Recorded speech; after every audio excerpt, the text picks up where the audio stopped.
You've probably been there, ripping through a shred run or a sweep, everything's flowing, then bam, you hit that awkward fingering that slows you to a crawl. You try stretching, shifting, maybe even throwing in a completely different finger just to make it work, but it still feels clunky. Here's the thing. Most of the time, the fastest, smoothest solution isn't about moving more, it's about moving less. And that's exactly what finger rolling and barring can do for you. In this lesson, we're going to break down why this technique is a total game changer for speed and when to use it for maximum shred efficiency. And I'll also show you how to get it under your fingers so that it feels natural in the middle of your fastest licks. Let's dive in.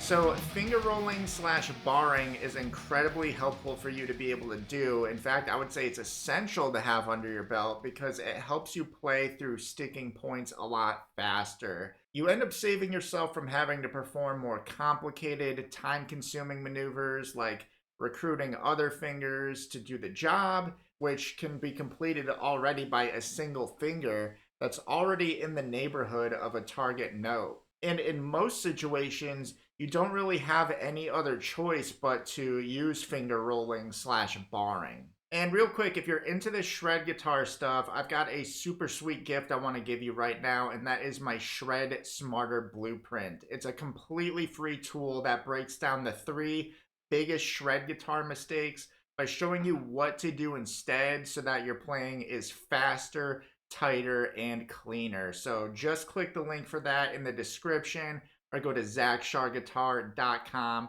so that way your shred skills are leveled up to where you want them to be.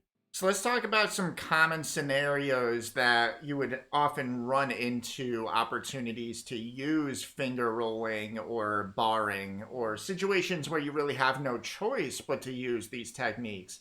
And for one, that is if you're going through a sequence where the strings, the notes on the strings back to back, are parallel. So let's say you're going through a run where you've got these notes here on the 7th and 5th fret, and those notes are sort of bouncing back and forth between the B and the G strings in succession. And if you're at a moderate tempo, this can be pretty tricky to do without the use of finger rolling or barring. So real quick, I'll show you what that looks like.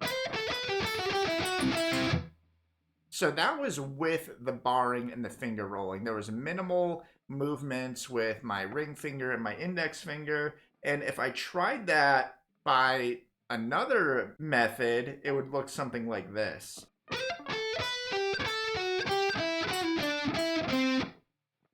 Where I'm having to pick up the ring finger and the middle finger to go from the B string to the G string.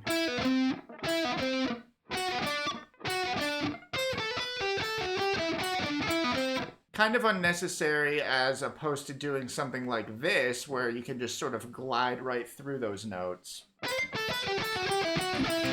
This also works if you're ascending through a sequence, like the same type of thing.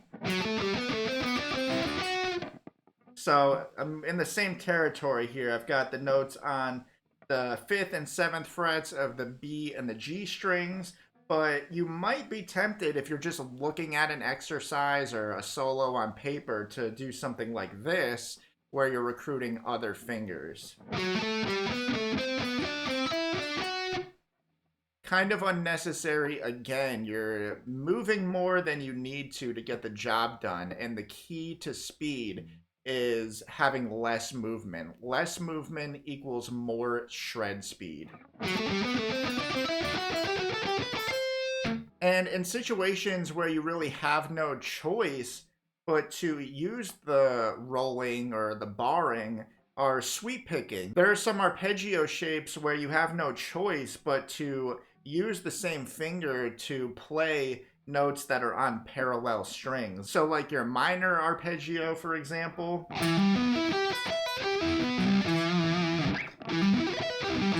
where you have these notes here. See, I'm trying to use other fingers and it's just...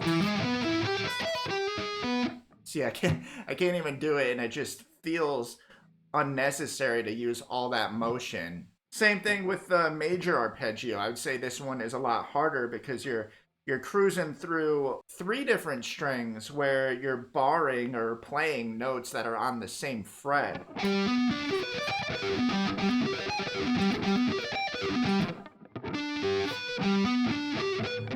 So if I just decided to use my fingertip to play those notes,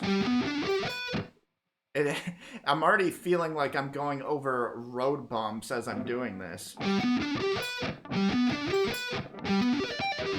as opposed to just doing that. So let's talk about how to actually pull this move off. There's a mental piece and a physical piece to this. So mentally, what you need to do is prepare to play certain notes with different points of the finger before you get to that area or that point in time in your playing. So you need to know what you're going to play in order to do this most of the time, unless you're really advanced and really good at your improv. So let's just go to fret 7 of the G and B strings. Okay, we're going to pull this technique off with our ring finger here. So what you need to do is focus on the strings. It's usually 2, unless it was something like that major arpeggio I showed you before. And you'll identify the 2 notes that are occurring on those parallel strings. So what happens in either case, whether you're ascending or descending, is that the string that is higher in pitch should be played with the pad of the finger, more so what you're seeing head on right here, and the lower string, the string that is lower in pitch, is played more with the fingertip up top. So it should look something like this, or going the other way.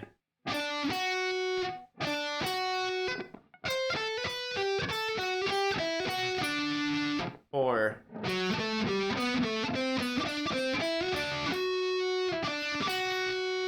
just keep in mind that with whatever finger you're using to pull this technique off with, that it is the pad of the finger that plays the higher pitch string right here, and it is the fingertip that plays the lower pitch string. So finger rolling or barring, it's not just a little trick. It is a massive time saver that keeps your shred runs smooth, fast, and clean without wasting motion. Whether it's sweep picking, cascading runs, or ascending and descending patterns, this approach can mean the difference between barely hanging on and absolutely owning the lick. Now, if you want to take this approach to smarter, more efficient technique and apply it across all of your lead guitar playing, so you're not just faster, but cleaner and more confident, don't forget to download my free Shred Smarter Blueprint if you have not done so already. It is my free step-by-step resource to building the skills and strategies to make your shredding more effortless. It does so by breaking down the 3 biggest mistakes that guitarists make when they're trying to shred faster. Just hit the link in the description or go to zachshawguitar.com and download this awesome free resource. Thank you so much for watching. I'm Zach with Zach Shaw Guitar. Stick in, keep shredding, and God bless.